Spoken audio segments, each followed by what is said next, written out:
అర్థం చేసుకోవాలి. బడే బాయ్ చోటే బాయ్ ఇద్దరు కలిసి వ్యవసాయం మీద కుట్ర చేస్తా ఉన్నారు. ఇది మనకు అర్థమైతే లేదు. మనం ఇవాళ పోయి మా శ్రీనివాసరెడ్డి చెప్పుండే అన్న ధర్నా చేద్దామని. అరే రైతులు రావాలి అంటే ఫోన్ చేసి చెప్తారు అన్న మీరు జరబై ప్రతిపక్షంలో ఉన్నారు కదా ధర్నా చేయన్న వాళ్ళు చెప్తారు మన నాయకులకు. కానీ రైతులు వచ్చే పరిస్థితి లేదు. ఇందాక మా రాజిరెడ్డి చెప్పినట్టు. కానీ ఈ ఏం కుట్ర జరుగుతుందో వాళ్ళకి అర్థమైతే లేదు రైతులకు. మెల్లమెల్లగా వంతులుగా ఈ వ్యవసాయాన్ని నీరు గార్చడానికి బడేబాయి మోడీ ఈ చోటేబాయి రేవంత్ రెడ్డి కేడి ఇద్దరు కలిసి వ్యవసాయాన్ని నీరు గార్చడానికి ప్రయత్నాలు చేస్తా ఉన్నారు. కొన్ని రోజులు ఈ వ్యవసాయం బంద్ పెడితే కాంట్రాక్టర్లు పెద్ద పెద్ద కార్పొరేట్ సంస్థలు వచ్చి మన ఎకరము 2 ఎకరాలు 5 ఎకరాలు 10 ఎకరాలు కాంట్రాక్టులు తీసుకొని మీ అందరినీ మనందరినీ జీతగల లెక్క పెట్టుకొని ప్రభుత్వం ఇంత మంచిగుంది. ఒక్కసారి ఆలోచన చేయాలి ప్రతి ఒక్కరు.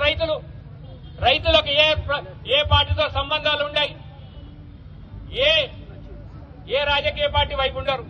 మాకు ఎవరు మంచిగా చేస్తారో వాళ్ళ వైపు ఉండాలని చెప్పి రైతు ఆలోచిస్తాడు. కేసీఆర్ గారు ఈ దేశంలోనే రైతును రాజు చేయడానికి ప్రయత్నం చేసిన ఏకైక నాయకుడు కేసీఆర్ గారు. రైతు బంధు పెట్టిండు, రైతు బీమా పెట్టిండు, పంట పండించిన ప్రతి గింజ కొనుగోలు చేసిండు, రైతుకి 24 గంటలు ఉచిత కరెంట్ ఇచ్చినటువంటి ముఖ్యమంత్రి కేసీఆర్ గారు. మరి ఇవాళ ఏమైంది రేవంత్ రెడ్డి?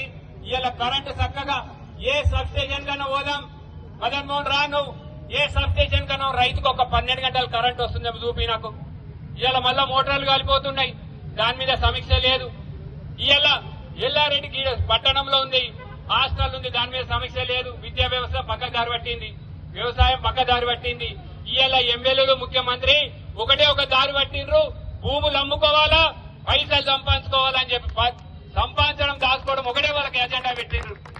ఇవాళ కాంగ్రెస్ మంత్రులు కావచ్చు ఎమ్మెల్యేలు రైస్ మిల్లర్లతోటి మమేకమై వాళ్ళతోటి మిలాఖత్ అయి ఒక్కొక్క కింటాల్కు 10 కిలోలు వడ్లు కొంటూ కరుగు తీస్తురంటే ఎవరన్నా పోయి అడగాలి కదా, నీ కమిషనే లేకపోతే.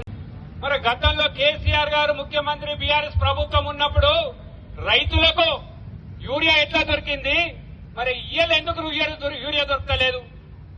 నువ్వు ఒక దద్దమ్మ అని అర్థమైపోయింది, ఒక ఫెయిల్యూర్, ఒక హిట్లర్ అని ఆయనే చెప్పుకుంటున్నాడు. ఎవడన్నా రాముడి పేరు చెప్పుకుంటారా రావణుడి పేరు అంటే నేను రావణుని అని చెప్పుకునే పరిస్థితి ఇలా రేవంత్ రెడ్డికి ఎత్తుకున్నాడు. హిట్లర్ అంటే ఒక రావణునితో పోలుస్తారు. అట్లాంటి వ్యక్తి ఇలా రేవంత్ రెడ్డి హిట్లర్ గా వ్యవహరిస్తా ఉన్నాడు, నియంతగా పోతా ఉన్నాడు. ఇందాక మా సోదరులు చెప్పినట్టు రైతులకు ఇయ్యనికి పైసలు లేవు, రైతు సాయం ఇయ్యనికి లేదు, రైతు చనిపోతే సాయం చేయడానికి లేవు, మహిళలకు పైసలు ఇయ్యనికి లేవు. కానీ వృధా కాస్త 4th సీట్ అని చెప్పి కోట్ల రూపాయలు మూసి ప్రక్షాళన కంట 1,50,000 కోట్లు పెడతాడంట. రుణమాఫీ అయ్యనికి రాదు, ఏ గ్రామంలో అయినా రుణమాఫీ చేసిందంటే అది లేదు. ఇవాళ మేము రైతుల పక్షాన్ని అడుగుతా ఉన్నాం. రేవంత్ రెడ్డి, ఇది ఎల్లారెడ్డి నియోజకవర్గం 100కు 100 రైతుల నియోజకవర్గం. ఇది 100% రైతులు ఉన్నటువంటి నియోజకవర్గం. ఈ జిల్లాలోనే అత్యధికంగా యూరియా మందులు అవసరం ఉన్నటువంటి నియోజకవర్గం ఎల్లారెడ్డి. మరి ఏం చేస్తున్నారా? నీ ఎమ్మెల్యే ఏం పిక్తున్నాడు, ఏ పక్కలో పడుకోండు, ఏం చేస్తా ఉన్నాడు మేము అడుగుతా ఉన్నాం. అంతకుముందు వచ్చి పెద్ద పోర్లు లేవు, మాకు చిన్న పోర్లు లేవు, పేదలకు ఉండయి. ఆ పరిస్థితి ఏం కావాలి వాళ్ళకు? ఇయ్యడాలు అట్లా అయిందా? ఇంటి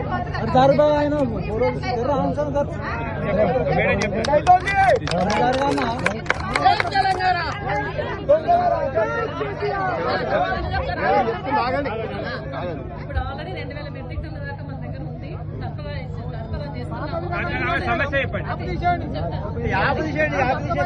అయితే దీంట్లో ఏంటంటే ఈ యాప్ లో ఏంటంటే మనకి తనకు చిన్న ఫోన్ ఉంది, తన కాదు అనుకుంటున్నప్పుడు మనం ఏం చేస్తున్నామంటే ఏఓ దగ్గర మొబైల్ అప్డేషన్ చేస్తూ డిపిఓలు కానీ సెక్రటరీ కానీ తర్వాత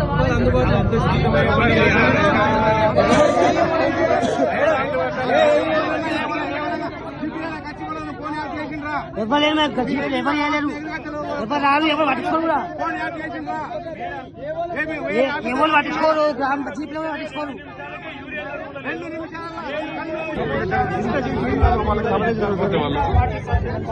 ఇళ్లలో నీళ్ళు వస్తూ ఉన్నాయి రైతుకు. మేము రైతుల పక్షాన్ని అడుగుతా ఉన్నాం, రైతుల పక్షాన్ని అడుగుతా ఉన్నాం మేము. మీరు మొత్తం విషయాలు ఆపద్దు ఆప ఉన్నది అసలు మొత్తం యూనియన్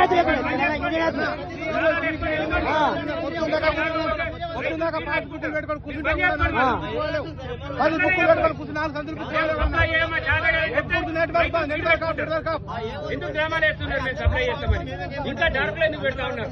బంద్ చేసుకొని వెళ్ళిపోండి మీరు. అన్ని ఏ ఆఫీసులు బంద్ చేసుకోరు మీరు. మండలాలు ఉన్నాయి. రేపు జరిగేది మీ అధికారుల మీదే దాడి జరిగేది.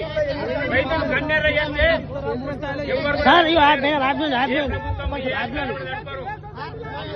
మీరు వెంటనే 48 గంటలలో అన్ని మండలాల్లో సఫిషియెంట్ గా యూరియా పెట్టకపోతే మీరు డైరెక్ట్ గా బలయ్యేది అగ్రికల్చర్ అధికారులే. మీరు ఎవరిని పోలీసులు పెట్టుకుంటారా, ఎవరు పెట్టుకుంటారా మాకేం భయం లేదు. రైతులు కన్నెర్ర చేసే వాళ్ళకు ఏ ప్రభుత్వాలు కూడా ఆగాయి. ఎంతో చరిత్ర ఉంది భారతదేశంలో రైతు. దీన్ని హెచ్చరిస్తూ ప్రభుత్వానికి హెచ్చరిస్తూ ఇయ్యాలని చెప్పి డిమాండ్ చేస్తా ఉన్నాం. ఫోన్ వస్తారా?